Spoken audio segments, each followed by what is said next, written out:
Good day. Welcome to another session regarding strengthening of the civil society and business networking of female entrepreneurs and exchange of experience.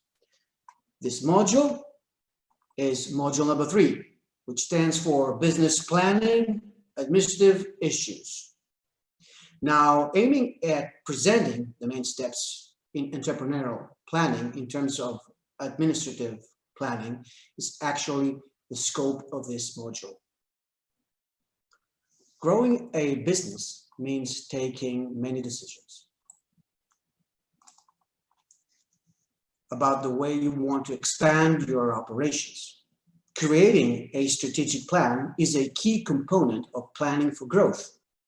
It will help you prepare a realistic vision for the future of your business, and in doing so, can maximize your business potential for growth. A strategic plan should not be confused with a business plan. A business plan is about setting short or mid-term goals and defining the steps necessary to achieve them. A strategic plan is typically focused on a business mid to long-term goals and explains the basic strategies for achieving them.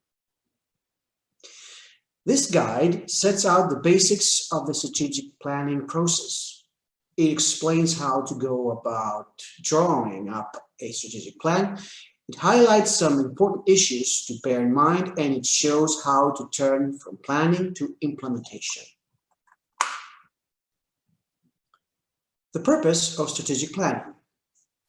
The 3 key elements of strategic planning are getting started with strategic planning, build your plan on solid strategic analysis, and what a written strategic plan should include is some important strategic planning issues to consider, like implementing a strategic plan.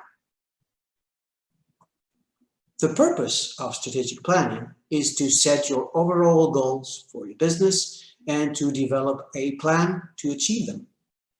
It involves stepping back from your day-to-day operations and asking where your business is headed and what its priorities should be. Why strategic planning matters more to growing businesses. Taking the decision actively to grow a business means embracing the risks that comes with growth.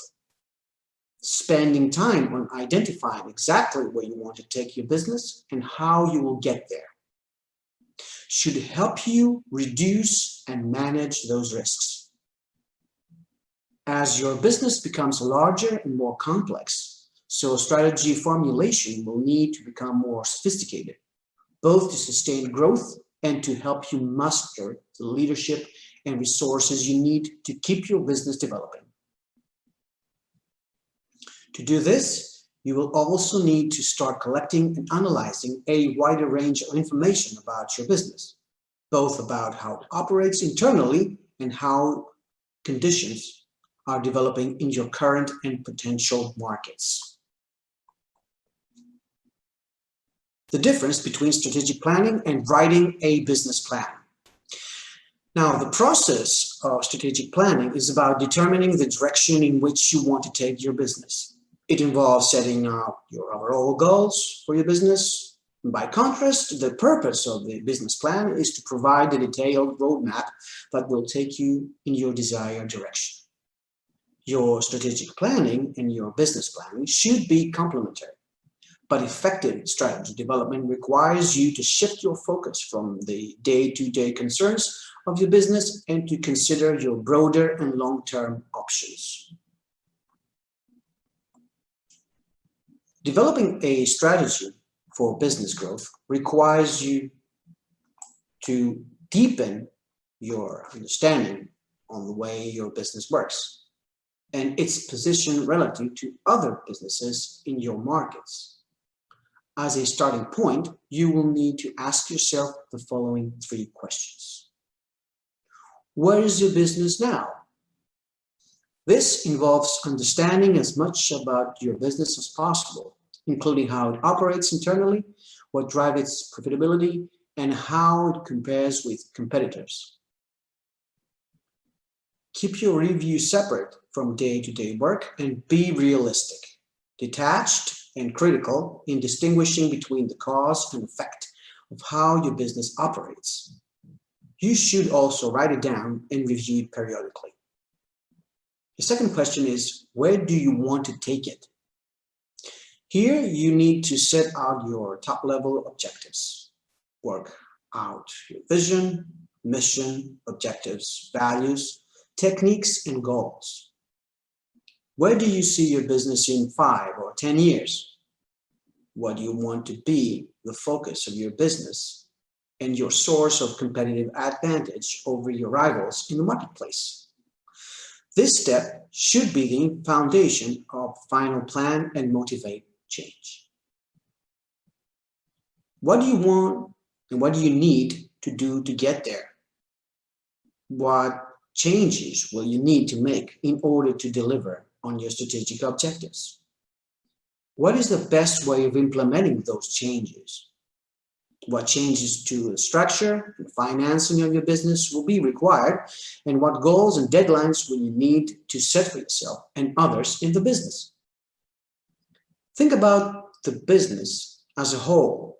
For example, consider diversification, existing growth, acquisition plans, as well as functional matters in key areas. While the second question, where do you want to take it, is the heart of the strategic planning process, it can only be considered usefully in the context of the other two.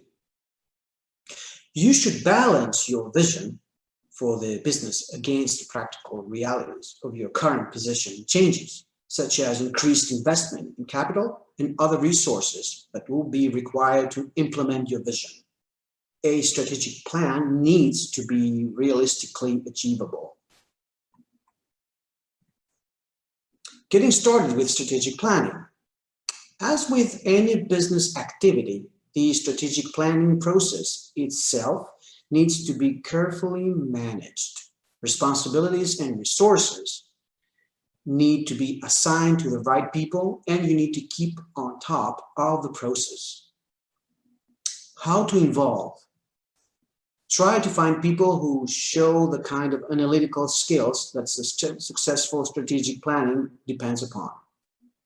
Try to find a mix of creative thinkers and those with solid grasp of operational detail. A good rule of thumb is that you shouldn't try to do it all yourself. Take on board the opinions of other staff, key employees, accountants, department heads, board members, and those of external stakeholders, including customers, clients, advisors, and consultants. There is no right or wrong.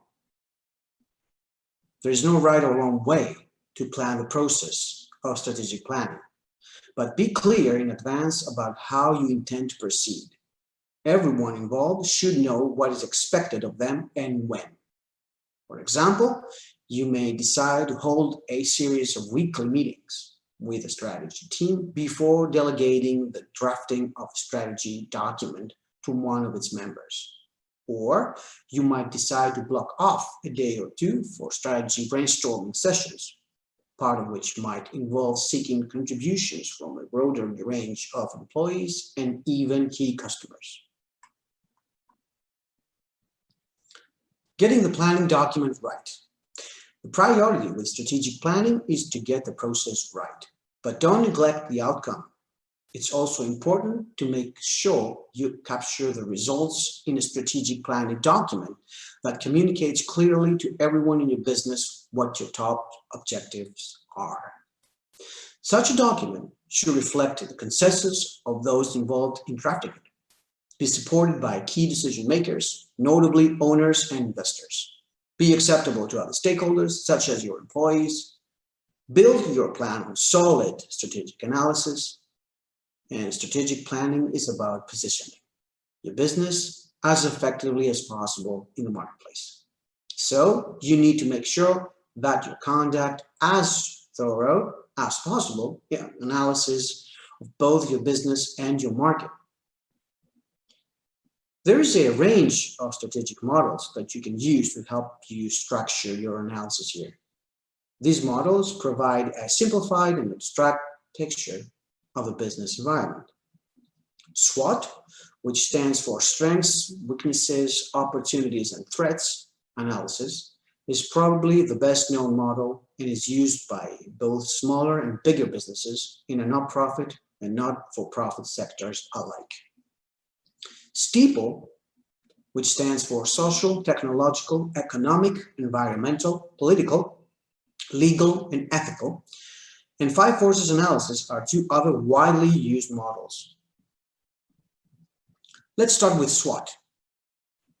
A SWOT analysis involves identifying an objective of a business or project and then identifying internal and external factors that are favorable and unfavorable to achieving that goal. These factors are considered using four elements. Strengths, attributes of the business that can help in achieving the objective. Weaknesses, attributes of the business that could be obstacles to achieving the objective.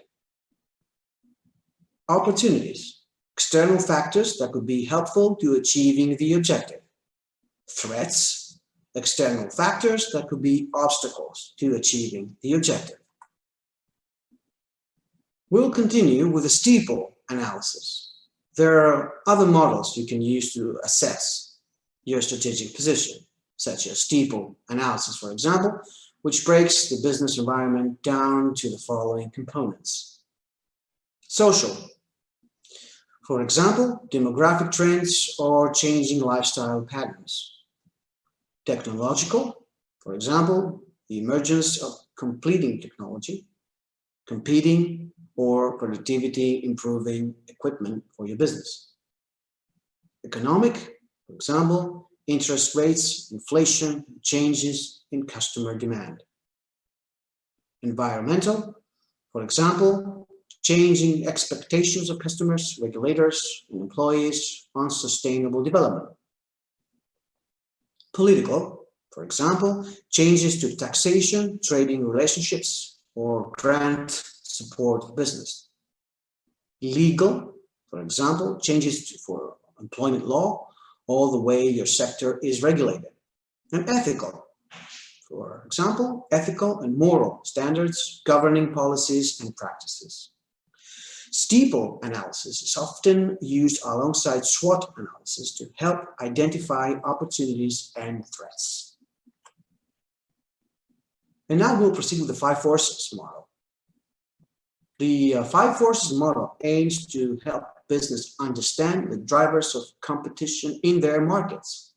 It identifies 5 key determinants of how operating a market is likely to be for a business. Customers' bargaining power. The higher it is, perhaps because there is a small number of major buyers for your product or service, the more downward pressure on prices and thus revenue they will be able to exert. Suppliers' bargaining power. The ability of suppliers to push prices up. For instance, if you rely on a single firm, and those can impact significantly on costs and profitability. The threat of new competitors entering your market or industry. More businesses competing makes it more difficult to retain market share and maintain price levels. The threat of customers switching to substitute products and services. An example will be the threat to fax machine manufacturers posed by the wide availability of email. The level of competition between business in the market. This depends on a wide range of factors, including the number and relative strength of the businesses and the cost to customers of switching between them. What a written strategic plan should include, well, there is no set blueprint for how to structure a strategic plan, but it's good practice to include the following elements. Analysis of internal drivers, corresponding, for example, to the strengths and weaknesses of SWOT. Strengths Weaknesses, opportunities, and threats analysis. Analysis of external drivers. This should cover factors such as market structure, demand levels, and cost pressures, all of which correspond to the opportunities and threats elements of a SWOT analysis. Vision statement, a concise summary of where you see your business in 5 to 10 years' time. Top-level objectives. These are the major goals that need to be achieved in order for your vision for the business to be realized. These might include attracting a new type of customer, developing new products and services, or securing new sources of finance. Implementation. This involves setting out the key actions with desired outcomes and deadlines that will need to be completed to attain your top-level objectives. Resourcing. A summary of the implications your proposed strategy will have for the resources your business needs. This will reflect financing requirements as well as factors such as staffing levels, premises, and equipment. You may also want to consider adding an executive summary.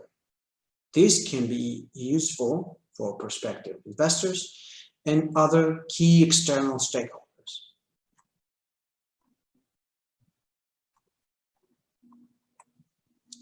Some important strategic planning issues to consider. Now, growing a business can pose some considerable personal challenges to the owner or manager, whose role can change dramatically as the business grows. Effective strategic planning involves considering options that challenge the way that business has been done up to this point. It may be that decision-making in some areas will be handed to others, or that processes which have worked well in the past will no longer fit with future plans. It can be tempting for owners or managers to overlook alternatives that are uncomfortable for them personally, but to disregard your options on these grounds can seriously compromise your strategic plan and ultimately the growth of your business. Examples of the kind of issues that tend to get overlooked by growing businesses include the future role of the owner. For example, it may be in the best interests of the business for the owner to focus on a smaller number of responsibilities, or to hand over all day-to-day control to someone with greater experience. The location of the business. Most small businesses are located close to where the owner lives. Business growth may take sense and make sense to relocate the business. For example, to be closer to greater numbers of customers or employees with certain skills. Ownership structure.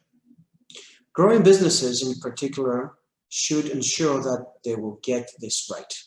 The more a business grows, the more sophisticated it needs to be about meeting its financing needs.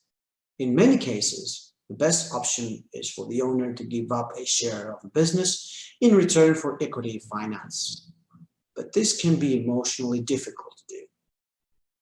In the final analysis, it is the owner of the business who decides the strategic plan. Growing a business is not something done at all costs. However, an honest assessment of the options allows for any decisions made to be as informed as possible. Implementing a strategic plan. The plan needs to be implemented, and its implementation process requires planning. The key to implementation of the objectives identified in strategic plan is to assign goals and responsibilities with budgets and deadlines to responsible owners, key employees, or department heads, for example.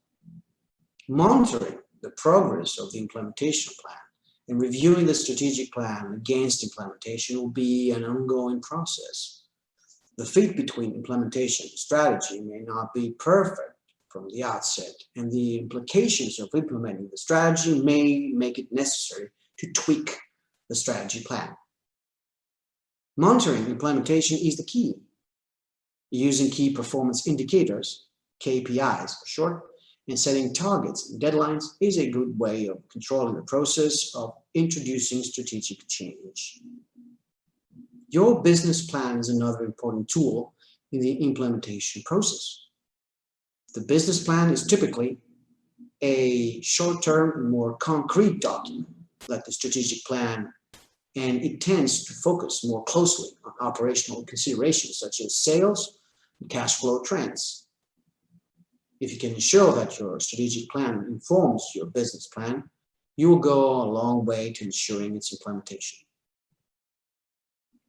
Strategic planning can involve making both organizational and cultural changes to the way your business operates. And with that, I would like to thank you for your attention in this session. Thank you so much. Have a great day.